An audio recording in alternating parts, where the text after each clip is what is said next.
All right, welcome back. Another episode of the Powers on Sports podcast, our pre-Thanksgiving week edition. Remember, we will have a podcast for you next week during Thanksgiving. So after you've had all the turkey and the stuffing and the tryptophan, have a little listen to the Powers on Sports podcast, because I will have an episode for you next week, Thanksgiving week. But we're not quite there yet. But we are going to talk some college football, a lot of college football stuff in the news. The coaching carousel is starting to heat up. Coaches getting fired, resigning, scandal. And there's no better person to talk about all the college football doings than my man, Matt Zemek. Matt is the editor of Trojan Wire as part of the USA Today online platform, and he covers all things USC. But he is an expert on in the whole gamut of the college football world. Pac-12 action and all that stuff. So welcome back to the podcast, Matt. Great to be back, Jason. And of course, you know, we've said this off the air that whenever we do a show, there's a Pac-12 vacancy. It's like clockwork. It's been absolutely unreal. Well, let's get right to it. The last time we spoke, it was Nick Rolovich, who was on the ropes, and he got let go at Washington State for not having the vaccine and all that good stuff. Now, the brother at Washington State, Washington, let's go Jimmy Lake over the weekend. Give the audience a little background of kind of what led up to this and in the termination and dismissal of Jimmy Lake. Yeah, so, you know, given the win-loss record for Washington, I personally would have, on merit, fired Jimmy Lake if I was the Washington AD, but based on wins and losses. But heading into the Oregon game just over a week ago, it seemed as though he was safe. Because, you know, he was early in his tenure, and so the AD, Jennifer Cohen, didn't want to admit defeat, that she made a bad hire, purely on terms of win-loss grounds. But Jimmy Lake then made comments about Oregon's academic prowess. He said Oregon was not a foremost recruiting rival of the Huskies, which is absolutely absurd on its face. But, you know, the fact that he'd say that in public, really bizarre, and that got people chirping and people talking, and not in a good way, of course. And Oregon just kept its mouth shut during the week leading up to that rivalry game. And then the Ducks, you know, Ducks didn't play great, but they, you know, comfortably beat Washington. And the game was punctuated by two things. One, Lake was down 8 points with 2 minutes left, 4th and 10, and he punts. Wow. He decides to punt anyway. The punt snap went over the punter's head for a game-sealing safety. So he got what he deserved there. But what the real thing that led to Lake's dismissal was there was a scuffle at the very end of the game, and he struck a player, you know, it wasn't an extremely violent strike, but he did hit the player's face mask, the player's helmet. And then the player then turned his back after that initial strike, and Lake shoved him with two hands. Yeah. And so just the optics of it were bad. I mean, you know, people will say that, you know, hey, coaches need to show tough love, and it really wasn't that bad. And you know, it wasn't a bare hand or a bare fist touching flesh. Right. You know, it wasn't the most severe thing, but the fact that it was two actions, yep, not just one, hitting the helmet, then shoving him with his back turned, you know, it did seem a little bit overdone for the moment. But you add that to the dumb statements, punting with 2 minutes left, 4th and 10, just an absolutely idiotic decision. You take everything together, and the wins and losses, and the fact that the offense was terrible, you know. So John Donovan, the offensive coordinator, yep, he was Lake's hire, absolutely abysmal. Washington's offense barely did anything in that game against Oregon. So he was fired the next day, and that was done concurrently with a 1 week suspension for Lake without pay. And that suspension was a stall tactic designed to buy time to either come to investigate, but also to come to terms in terms of either a buyout agreement, or right, there was the thought that Washington would consider firing Jimmy Lake with cause. Right. It chose to just eat the salary, make the problem go away, pay the money as a sunken cost, not get into court.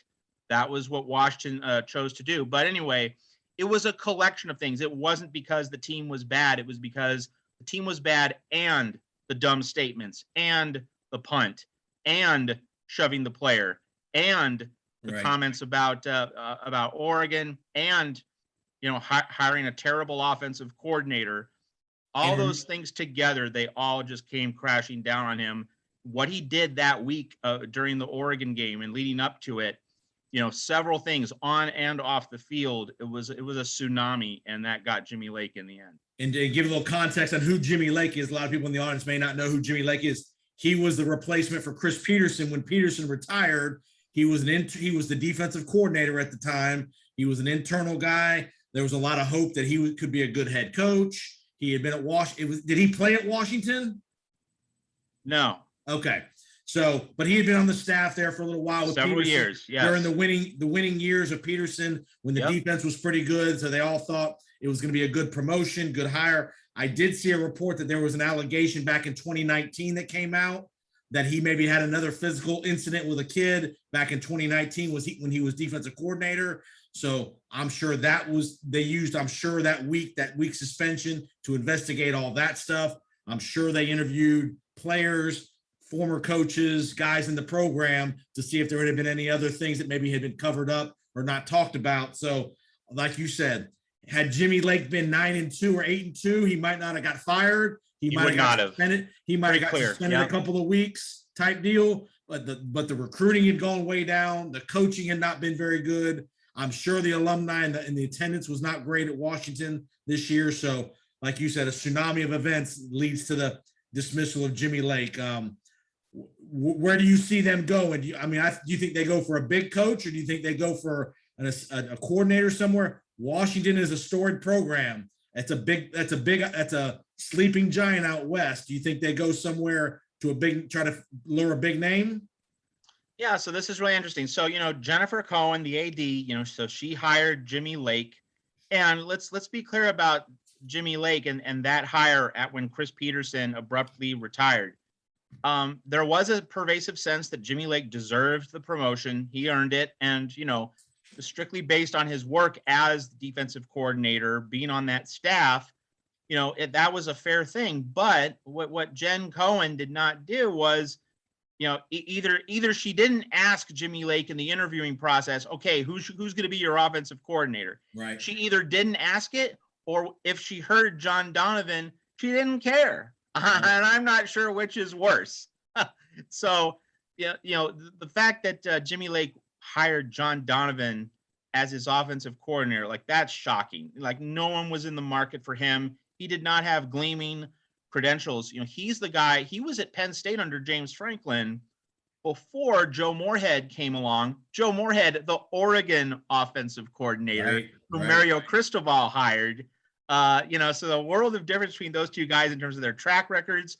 Oregon then beats Washington comfortably on the field. But so it goes back to the point of Jimmy Lake deserved the promotion to permanent head coach. But if his offensive coordinator was John Donovan, whoa, that should have been a flashing red light. Jen Cohen either needed to make sure Jimmy Lake, did something different. No, you can't hire that guy. We expect the best here at Washington. Right. Your philosophy, you need to change it if I'm going to give you the keys to the program. Right. She needed to step in there and vet that and shoot it down. She did not. And this gets into a problem with hiring various head coaches.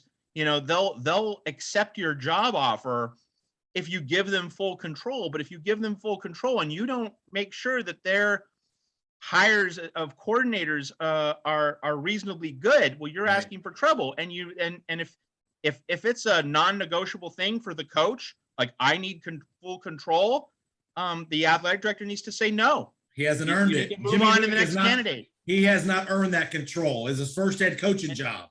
It's his first head coaching job. But this is a broader thing. We can apply this to USC. Look at James Franklin. We talked about him earlier. His non-Joe Moorhead offensive coordinators at Penn State, they have not worked out. That is a big red light in terms of a concern about James Franklin.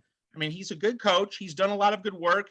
Excellent recruiter. He gets a lot of things right. But one thing he has not gotten right has been the offensive coordinator, with the sole exception of Moorhead. He's run through 3 different offensive coordinators since Moorhead left Penn State.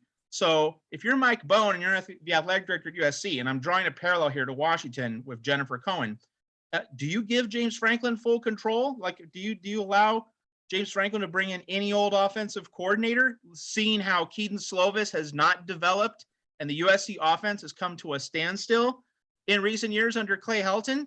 If Franklin wants control over who he hires as offensive coordinator, and I'm Mike Bohn, I say, you know what? I think Dave Aranda might be a better candidate for us, might be a better fit. Like Jeff Grimes, who outworked Oklahoma, he outflanked them this past weekend. We're gonna get to Baylor and Oklahoma. Yeah. But anyway, so the point is that if a coach who doesn't have a good track record of hiring a coordinator or both coordinators, right. And if that coach wants control, you shouldn't hire him. I agree. If that's the sticking point. So to take it back to Washington, Jason, if any prospective hire doesn't have a good set of coordinators lined up, Jen Cohen needs to move along to the next person. So I don't know who Jen Cohen really likes. Now, the fear among Husky fans, and I talked to them, I've lived in Seattle for a period of time. I now live in Phoenix, but spent 20 years in Seattle. So, I have a general sense of what fans want there. They're afraid that Jen Cohen's going to go for Justin Wilcox. And, it makes sense in terms of just the politics, because for one thing, Cal, where Justin Wilcox coaches, has had the COVID-19 protocols, the problems. Wilcox could say, I'm out of here. I'm fed up, tired of dealing with this. I want a new job. I want to go somewhere else. So he would jump at the chance to go to Washington if he's offered it. And then Jen Cohen might give it to him because Wilcox is a Chris Peterson disciple. And she's going to make that mistake that USC's made. USC made the mistake of hiring Lane Kiffin and Steve Sarkisian just because they were part of the Pete Carroll coaching tree. So Jen Cohen could hire Justin Wilcox because he's part of the Chris Peterson coaching tree. So that's the fear. That's the fear in Seattle. And then in terms of the guy Husky fans like and would want to see, Billy Napier. Now, many people think that he wants the LSU job. He ain't getting the LSU job, my brother. I don't think so. But anyway, the thought process is that Napier is waiting for it, and that he wouldn't go to a Pac-12 school. He'd just stay with the Louisiana Ragin' Cajuns, bide his time. If he has to wait 5 years for the LSU job, so be it. That's a thought process. So people are uncertain if he would go to Washington, Arizona State, another open Pac-12 job as kind of a stepping stone up from Louisiana. But Washington fans really like him. They like his advanced approach to offense. They think he would be the breath of fresh air the Husky program and specifically the Husky offense needs. You mentioned that Washington's recruiting's been bad. It's been especially bad at wide receiver and the skill positions. Right. Napier could really fix that in particular. One last question on Washington. We'll move on. How much influence does Chris Peterson have in these decisions? And two, is there any thought of Chris Peterson ever coming back to coaching? Not necessarily at Washington, but do you think Chris Peterson's done coaching? I think Chris Peterson's done coaching. He's a consultant to this process. Now, I think it's just an advisory role. He doesn't need the power. He doesn't have to put his stamp on the program, prove something for his legacy. He's just a consultant. He's not intervening. He's being asked to help with the process. That's his role. And I think he's definitely done coaching. And he's a different kind of cat. Always has been. He didn't want the USC job several years ago. He didn't want the Texas job. He didn't want the maximum pressure, maximum scrutiny. Washington was a job with, tradition, some expectations, but not the withering scrutiny that you get when you're the coach at USC or Texas. So if he was not willing to have the pressure of a real Cadillac job, that's the kind of guy who strikes me as, being inclined to retire, enjoy life, enjoy family, do something else. He seems to be having fun on television with Fox Sports. I definitely think he's done. Same for Bob Stoops as well. Yeah, that's another name to say. Again, that's the other name, and we'll talk about that here in a second. All right, Justin Fuentes out at Virginia Tech. Butch Davis resigning, kind of getting fired at Florida International. And I know that's not a big job, but the name is a big name. And Butch threw some major arrows at the university, talking about how the administration is sabotaging the program. They had to get free pads from an SEC school. They haven't had new uniforms in like 7, 8, 9 years. So he is torching the FIU administration on his way out the door. Just your thoughts on Fuentes at Virginia Tech, and then Butch Davis kind of burning down South Florida as he's going out the door. Yeah, well, Pete Garcia, FIU's athletic director, he resigned, did he not, or something? Did he? Happened. Okay. Did he? Okay. Yeah. So I mean, or something, but something happened. I don't want to. I saw some kind of headline that wasn't good. Okay. So I think there's certainly something to what Butch Davis was saying, and covering the Pac-12 as I do, Mario Cristobal, who's doing really well at Oregon. Yep. It was so weird how he didn't get a head coaching job for a long time after his time at Florida International. And like, it's one of the great mysteries of the coaching industry in the 21st century, how Cristobal went under the radar for a long time.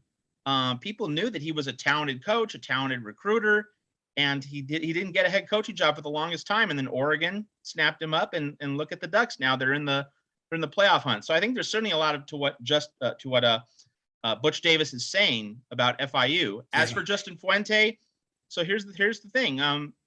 USC's looking for not just for a head coach, gonna need an offensive coordinator, and we have to keep in mind that failed head coaches are not necessarily failed coordinators. Mm-hmm. And Justin Fuente, Gary Patterson retired earlier this year, or he was pushed out at TCU.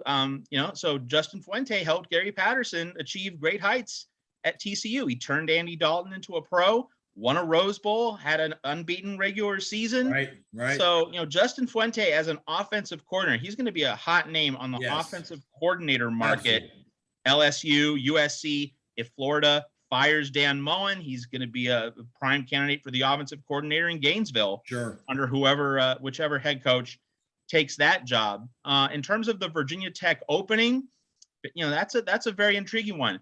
I think that if Florida does fire Dan Mullen, and Dan Mullen still wants to be a head coach as opposed to an offensive coordinator, Virginia Tech's a good spot for him. That's a good landing spot.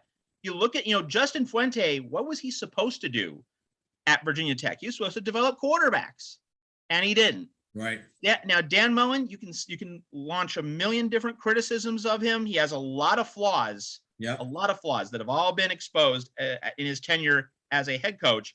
But one thing he's good at, developing quarterbacks. He is. So he meets the need that Virginia Tech has had for the past several years. You give Dan Mullen a good defensive coordinator, no Todd Grantham anymore. Yeah. Give him somebody with a pulse. A solid, decent defensive coordinator. Yeah. I think that's a really good fit for Virginia Tech. So that's one name.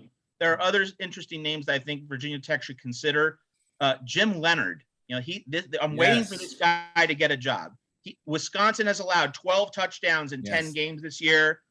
Jim Leonard is a wizard as a defensive coordinator. Absolutely. I'm wondering where his next job's going to be. That would be a great job for a great find for Virginia Tech. I'm very interested to see if Jim Leonard finally gets away from Wisconsin. You'd think he's due for a big break in the industry, getting a head coaching job at the Power 5 level. That's an intriguing option. We'll see if Whit Babcock, the Virginia Tech athletic director, is able to make a run at him and thinks of him as a top-tier candidate. That would be really good for the Hokies as well. So they have an offensive option in Mullen, a defensive option in Leonard. Let's see if they go after him. Well, just to let the audience know, Dan Mullen's not been fired yet. There's a lot of speculation down here in the Sunshine State about him. Manny Diaz is on the hot seat as well. And probably gone. We should say Diaz is probably gone because the AD just got fired. He got fired, and he was keeping Manny Diaz in there. So that was not a guarantee, not a done deal, but very likely that Diaz is gone because of that development. And that just happened. We're taping this Tuesday night. That just happened late Monday night, early Tuesday morning. That the AD at Miami, Blake James, has been removed. They said they're going in a different direction with the athletic program. And so if I'm Manny Diaz, I'm on the computer tonight updating the resume. That's right. My assistants. Yep, that's right. If I'm Manny Diaz, I'm thinking, where can I be a defensive coordinator next year? And it's funny how, and you know this as well as anybody, how some guys are great coordinators, but when they get in that head coaching seat, they're just not the same guy because of all the different responsibilities that go part of being a head coach. Whereas so many of these guys are so locked into being offensive or defensive guys that they don't really think about the media, the recruiting part of things, and all the little things that go into building a great program. Absolutely. And it's no great failure if you are one of those many dozens of people. Like, this stuff's hard. It's hard to win games consistently as a head coach and to put together a full operation, and that's the thing, that you are not in charge of an offense, you're in charge of a team. You're not in charge of play calling, you're in charge of a team. Now, like, some coaches do the play calling, Steve Spurrier would call the plays at Florida, but he had a vision, he had a presence, and he hired quality defensive coordinators such as Bob Stoops. That's right. And that's really the thing, hiring the people around you. That's the key, right? Dabo Swinney, we all thought back in 2010 that he was absolutely in over his head, out of his league at Clemson, that they didn't have the slightest idea what to do. Yep. Then he hires Chad Morris and Brent Venables, and the Clemson program takes off. And that's the thing. If you nail the hires and you surround yourself with quality people, you don't have to be the smartest guy in the room. Right. What's so perplexing about LSU, for a moment, to address that, Ed Orgeron, he hired Joe Brady. Like, he had the wisdom to say, hey, I have Joe Burrow. I have Joe freaking Burrow as my quarterback. I need to give him the best passing game teacher I could possibly imagine. So he hires Joe Brady, and boom, 15-0, one of the best seasons of all time by a player and by a team. So Orgeron understood that, and then Brady leaves. Unlucky. He doesn't have any idea what to do. Orgeron was unlucky because I don't think a lot of people thought Brady was going to get an offensive coordinator job in the NFL. So I think he was a little bit unlucky because most people thought he would stay at LSU 2 or 3 years and then maybe get a head coaching job in college somewhere. That is absolutely true. And yet, that turnover is part of the business. You have to know the next man up, the next guy ready to fill his shoes. Yep. And Orgeron was not ready. He was not prepared. It really, why do great coordinators fail as head coaches? It's generally because they don't hire the right people. No, and you have to know who the right people are in this business. There's lots of names to choose from. You have to get them right. Just as an athletic director has to know, when an athletic director hires the head coach, the athletic director needs to grill. And we were talking about this earlier, right? Jen Cohen not grilling Jimmy Lake about his choice of offensive coordinator. Like, that's a mistake by the AD, not nailing down the kinds of people the head coach was likely to hire. If the head coach doesn't come up with good names, you as an AD need to know, hey, that's not a good name. That's not good enough. I'm not going to hire you as a head coach. I'm going to hire a head coach who knows which people to hire. You have to know that as an AD. And, so it just goes up the chain at each level. The AD hiring the head coach hiring the coordinators. Correct. You have to know which people to hire. All right, let's go to your neighborhood, USC. It sounds like from what you kind of you prefaced a little while ago that James Franklin is high on the list out there. There's talk of Franklin, there's talk of Luke Fickell. Give us the kind of the landscape of what the USC search looks like mid-November. This job has been open for about 2 months now. Yep. They got UCLA coming up this weekend. Give the audience a little landscape of the USC coaching search. Yeah. So every Tuesday at Trojan Wire, I write a USC head coach candidate power rankings article. And these power rankings are not based on a prediction of who's going to become USC's head coach. The metric used is who gets the first call. That's the basis for these rankings. Okay. So Luke Fickell is number 1 in my rankings, and he has been the past few weeks because I think he's the most likely to get the first call from athletic director Mike Bone. That does not mean he's going to accept. It doesn't mean he's likely to accept. Right. I think the industry chatter, if you just talk to various people in the college football industry, they will say Luke Fickell is going to stay at Cincinnati. He's going to stay in the Midwest. His family loves living in Ohio. He's not going to uproot his situation and go to Los Angeles. Also won't go to LSU, won't go to Florida if Dan Mullen is fired, he likes Cincinnati. And the fact that Cincinnati is going to the Big 12 pretty soon, that was an important chess move to keep Luke Fickell happy and satisfied with Cincinnati. So the people think that Fickell will stay in Cincinnati, but he will get the first call because he has a professional relationship with Mike Bohn. They worked together at the University of Cincinnati before Bohn left. Yeah. And so, so Bohn will make the offer. Fickell will get the first chance to accept or reject it. So that's the basis that I'm using for, saying that Fickell's at the top of the USC board. I've been looking for events which would tell me otherwise. I've been looking for clues or signs that, maybe Mike Bohn has a different number one candidate. Haven't seen enough to tell me that that's going to be different. I still think it's Fickell at this point, but the fresh drama in this coaching search is that, if Fickell turns it down, which he probably will, then it goes to who's number two. And that's the real mystery, because for most of the year, it's been James Franklin, but he continues to lose games. Yes. His stock is undeniably falling. And while his stock is falling, now you have Dave Aranda very clearly rising. Just smoked Oklahoma, just outcoached Lincoln Riley. That's going to get everyone's attention. But now here's the plot point and plot complication for USC. You have the LSU job open, and Aranda was a national championship defensive coordinator there not very long ago, 2 years ago. 2 years. So if LSU and USC are both there and available for Dave Aranda, where is he likely to land? He's much more likely to land at LSU than USC. So it could be that even if Mike Bohn makes the second call to Dave Aranda after making the first call to Luke Fickell, he's probably still going to be 0 for 2, because Fickell is going to stay. Aranda is going to go to LSU if offered. We don't know, but if offered, he would take LSU before USC. And then James Franklin could still be the guy as a third choice. Man. And then we have to look at the Florida job. If Dan Mullen is fired, then James Franklin could go to Gainesville. That's another SEC option for him, with Aranda going to LSU. And so if USC is then 0 for 3, then you're thinking about Matt Campbell of Iowa State. I know he's lost, but he's at Iowa State. Man, that guy's a good coach. He's at Iowa State. He doesn't have the recruits of the other big programs. Yeah. So we shouldn't overreact to one difficult season he's had. Matt Campbell would be an interesting choice. If the top three say no. Dave Clawson of Wake Forest is a lot like Matt Campbell in that he does more with less. Right. And then you put him in a USC situation with the blue chip talent, and he might be able to work wonders. And then if Clawson wants to stay in Winston-Salem and Matt Campbell wants to stay in the Midwest, and you're USC and you're just going down the list, Matt Campbell. What's Matt next? Matt Campbell will be on the first flight to LA if Mike Bohn offers him the job. Matt Campbell ain't staying in Iowa.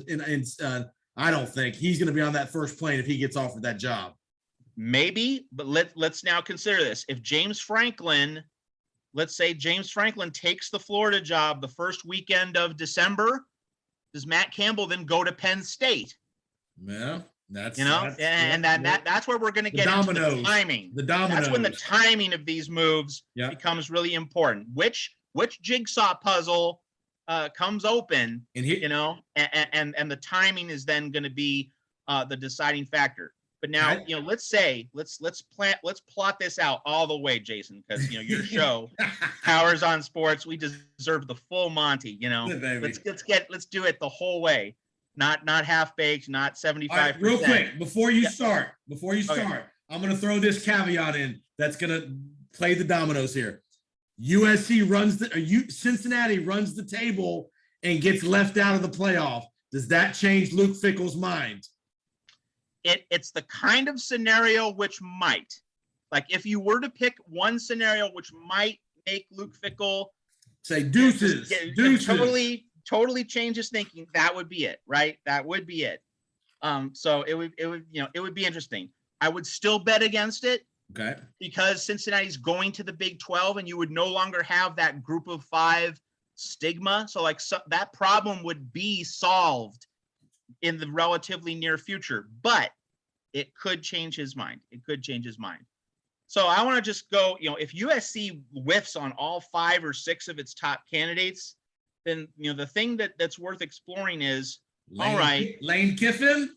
Yeah, I think, Lane, what, just in terms of Lane Kiffin, if Manny Diaz gets fired at Miami, that's where Lane Kiffin goes. He loves living there. Wow. Remember, he coached at Florida Atlantic. Yeah, and his dad. Also in South Florida. If the Miami job comes open, that's where Lane Kiffin goes. Wow. And then maybe Dan Mullen rebounds and goes to Ole Miss. After all, he coached in the Magnolia State before, right, with Mississippi State. But anyway, back to USC. So let's say it all goes to pot and USC whiffs on the first several candidates. What the Trojans then need to think about is, all right, we looked for the big time head coach. We missed. We can't settle for somebody. All right. We can't hire, I don't know, Justin Wilcox or some other mediocre coach. No, you can't do that. What USC needs to consider, and this is something I always bring up during carousel season, Jason, and that is that if you don't have the big shot CEO head coach, what you do is you hire 2 strong coordinators. You hire 2 guys who are experts on each side of the ball, and you work out an arrangement. You bring both of them in. You say, you're going to run the offense, you're going to run the defense. All right. One of you decides to become head coach, do the front-facing duties. You'll get a small pay bump, but instead of paying one person a massive salary like Nick Saban money, we're going to split that salary pool between you, and you both hire the guys you like on your side of the ball. So let's say, for instance, that Justin Fuente hasn't found a head coaching job. You hire him as like a strong, empowered offensive coordinator, and then you find maybe Jim Leonard as a strong, empowered defensive guy. Maybe you give Jim Leonard the head coaching title because he wants that, he craves that, and you then also, the other thing USC would do in this is a crisis plan. This is not the ideal plan. It's not a top 3 plan. This is if everything else goes horribly wrong.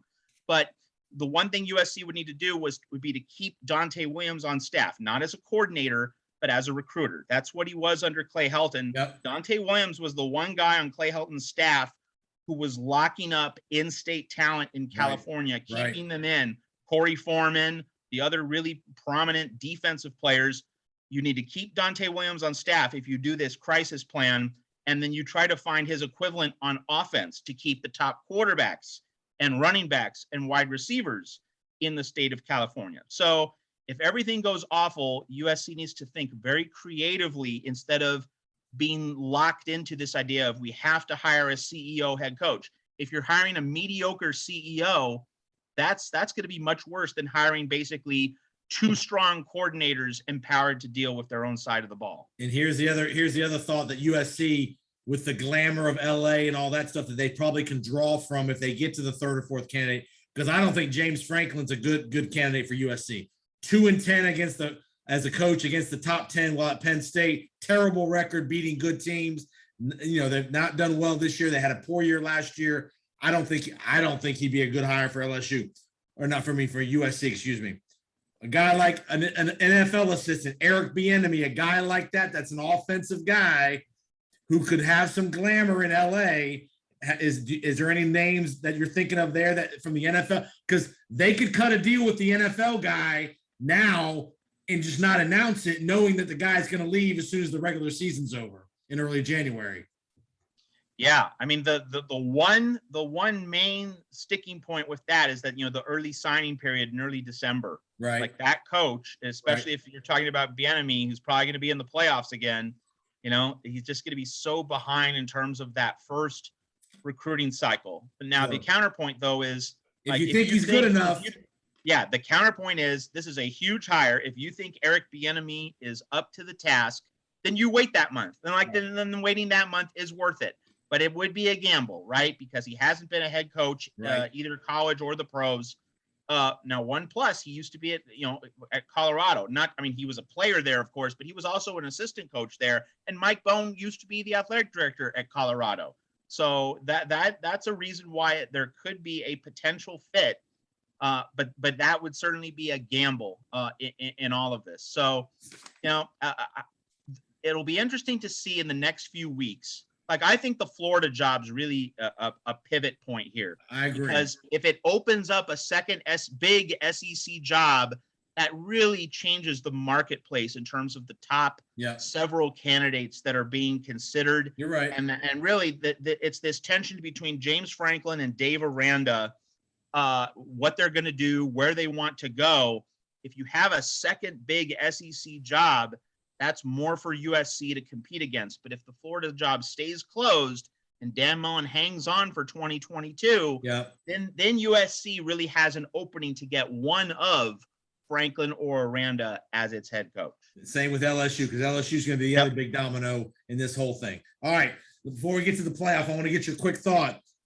What is Dave Aranda doing kicking a field goal with 10 seconds left in the game against Oklahoma? Did you find out? I mean, do you know the answer to this? No, I'm asking. Answer. I mean, there's don't say the third tiebreaker. I don't want to hear that. That's what it is. I mean, please. They're strange. Hey, you remember the 2008 Big 12 South, right? And that three-way tie, and it went to like a third or fourth. Well, then my question is, stranger things have happened. Then my question is, why aren't you throwing the ball? Then throw the ball and try to score a touchdown then. But the field goal was a more immediate way to score, right? Come on. It's a better bet to score points. So now you can say he's full of crap. You can say he's full of crap, but he is.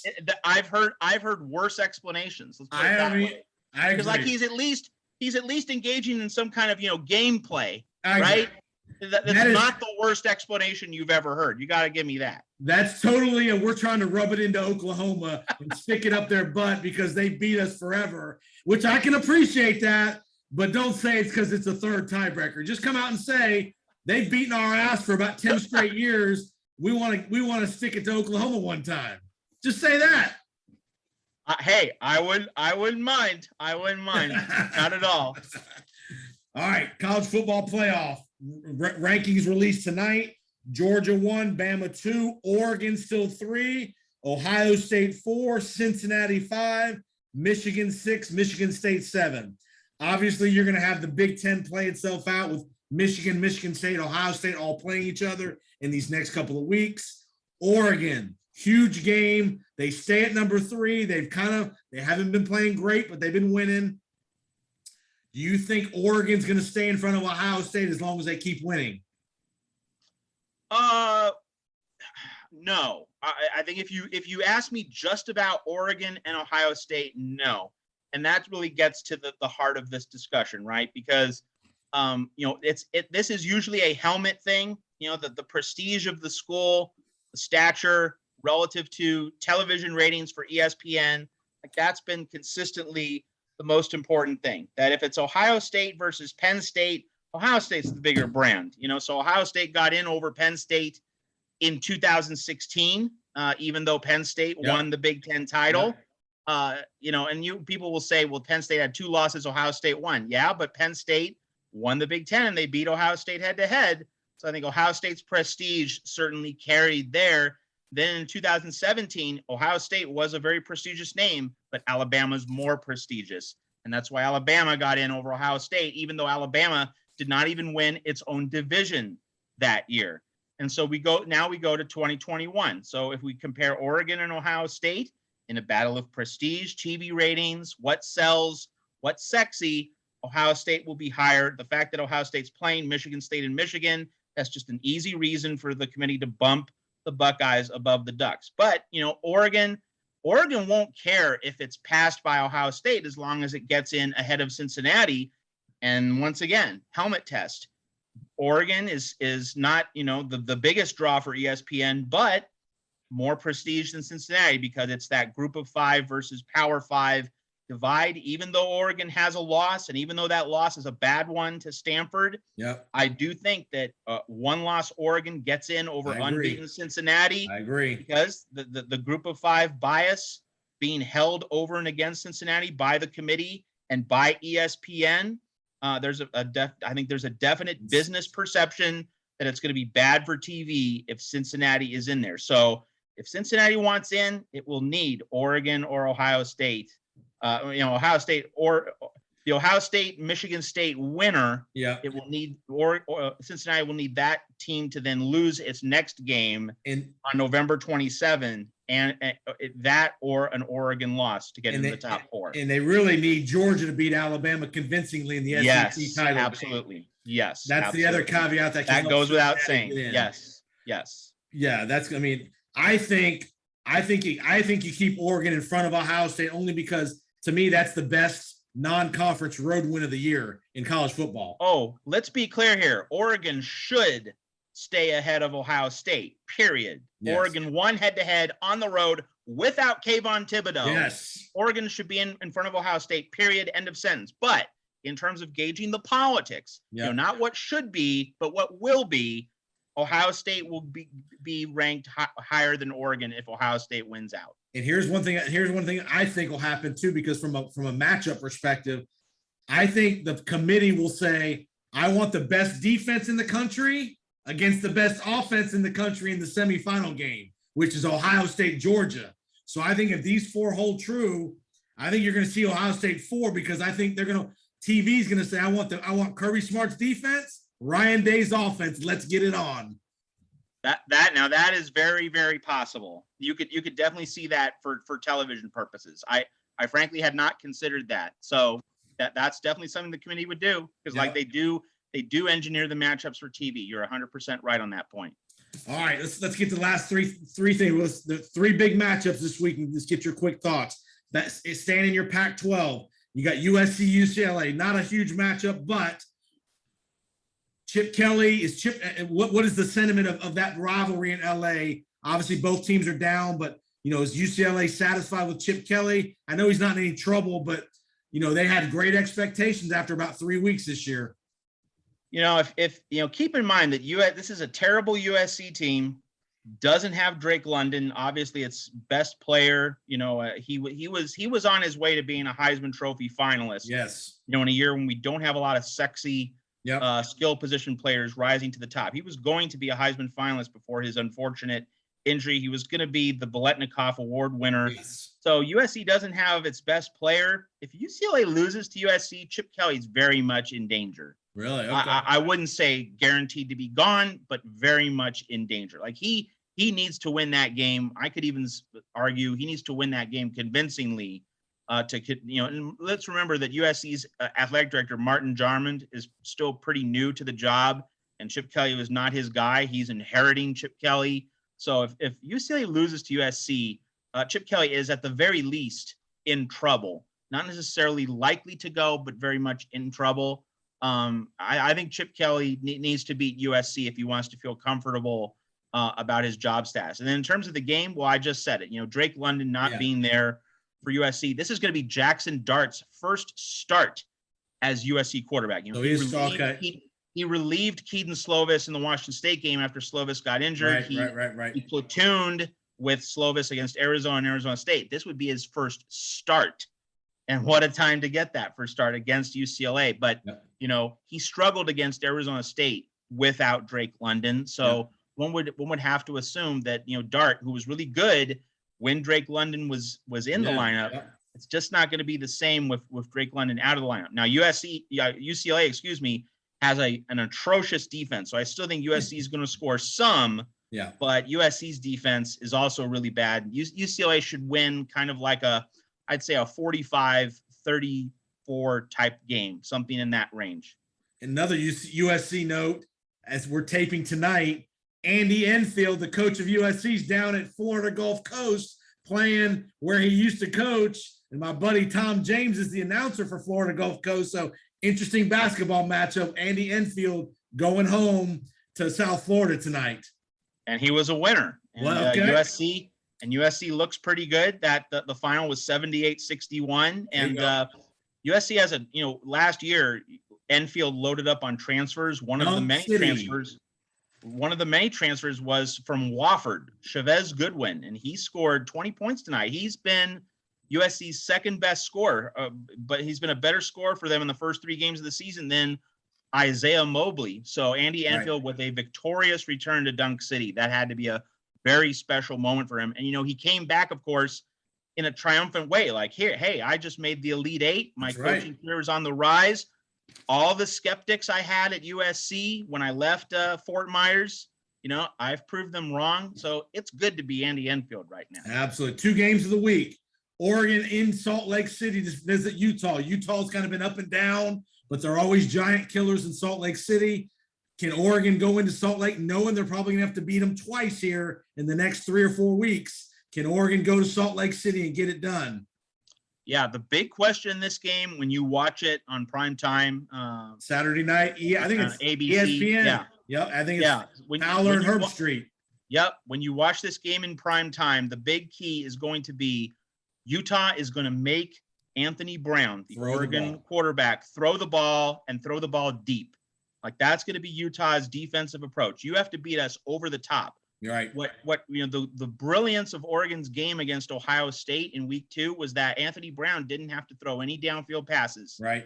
He just had to throw short screen passes, dump offs, check downs, working the flats. He never had to throw a ball over like 20 yards. Yeah. Never had to take a risk. Oregon was just able to work the short passing game, mix it in with the running game, and was able to score 35 points like that. So that's what Oregon wants to do every single game. Power football. Mario Cristobal has instilled a physicality to Oregon that they've never had. Absolutely. And Oregon wants to play this game in like a 15 to 20 yard box and just move the ball in short chunks down the field, control the clock, and just lean on an opposing defensive front. So Utah is going to try to take that away. Utah is going to load up the box and say, you have to hit a home run ball or 3 if you're going to beat us. So that's going to be the central key. We'll see what happens. And I think this is a 50-50 game because Oregon, usually finds a way to win, but Utah at night, Rice-Eccles Stadium in Salt Lake City, it's one of the tougher places to play in the Pac-10, in the Pac-12. So, it's really a 50-50 game. And look, I'm expecting a thriller. I think that this is not going to be a game that unravels, gets away from one side. I think it's going to be tense all the way. And that's how Utah games, when they're played in Salt Lake City, that's how they usually are. It's going to be interesting. And it's great for the Big 12 to get the national spotlight this late in the season of a team that's still in the mix, because for so many years they've been out of the mix already for the playoffs. So it's great that Oregon is kind of the champion of the Pac-12 right now, and they're getting that primetime showdown in Salt Lake City. Absolutely. It's been 5 years since the Pac-12 last made the playoffs. So here's your chance. Here's the opportunity. So and the other one to start the day on Saturday, Michigan State heads to Columbus. Does Mel Tucker and company have a shot? They're like 20-point underdogs. Ohio State was tremendous last week offensively. That game was over in the first quarter against Purdue. Your thoughts, Michigan State, Ohio State? Well, if you remember a few weeks back, Ohio State was an 18-point favorite against Penn State, and that was a very tough game. That was tough the whole way. Ohio State didn't seal it until there were 2 minutes left with a field goal to go up 9. So I'm expecting another close game. And let's remember, Michigan State has pulled off a big point spread upset in this game when Ohio State was closing in on the playoff. 2015. That was the game when Zeke Elliott didn't get the rock and he threw a fit during the game. I can't say I blamed him either, because he should have been getting a lot more touches. But, that was when Mark D'Antonio knocked off Urban Meyer, got to the Big Ten championship game and played Iowa and got to the college football playoff by beating the Hawkeyes on a late touchdown. So Michigan State, is certainly capable of doing that same thing again, because Ohio State was great last week, but it was Purdue, and no offense to Purdue, but Purdue functions well as a giant killer, the spoiler makers, as people have called them. But when Purdue's playing in a high stakes game with the division title in the balance, that's a different dynamic for Purdue. The Boilermakers were not ready for that. And so, let's see Ohio State deliver the goods against the cream of the crop in the Big Ten. That's Michigan State, that's Michigan. It's also going to be Wisconsin in the Big Ten championship game if they meet. So that we're waiting to see what Ohio State does against the very best in the Big Ten. So I think Ohio State's still getting a little bit too much respect as we head into this game against Michigan State. It's going to be close. I think Ohio State wins, because it does have better talent than Michigan State. Michigan State's also been hit by some injuries on its offensive line, but I do think it's going to be close, probably like a 7-point game. All right, I'm gonna get you out of here right now. Matt Zemek doing an unbelievable job. Who gets the USC job? I'm not going to tell you that I know. I'm not going to give you false promises. All right. It really depends on the marketplace and how and whether the Florida job comes open. Like that's going to be a key hinge point in all of it. All right, Matt, tell the audience where they can find all your great work, man. Yeah, so find us on Trojan's Wire at part of the USA Today College Wire Network, trojanswire.usatoday.com. You can find me on Twitter, Matt Zemek. My DMs are open. If you want to hit me up, have a conversation, always up for it. So Jason, thanks for, again, inviting me on Powers on Sports. Always have a great time here. Yeah, you're awesome, man. You're awesome with the knowledge and the up-to-date information.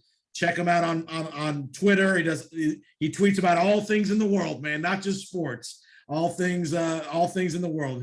He's a great dude. Continued good luck, continued success, and we'll talk to you real soon, Matt. Have a good Thanksgiving. Always great to be on your show. Thank you. All right, what's your favorite Thanksgiving food? Cornbread. There you go. Cornbread in Arizona. Phoenix, Arizona with the cornbread. I like it. All right, buddy. Have a great Thanksgiving. Yep.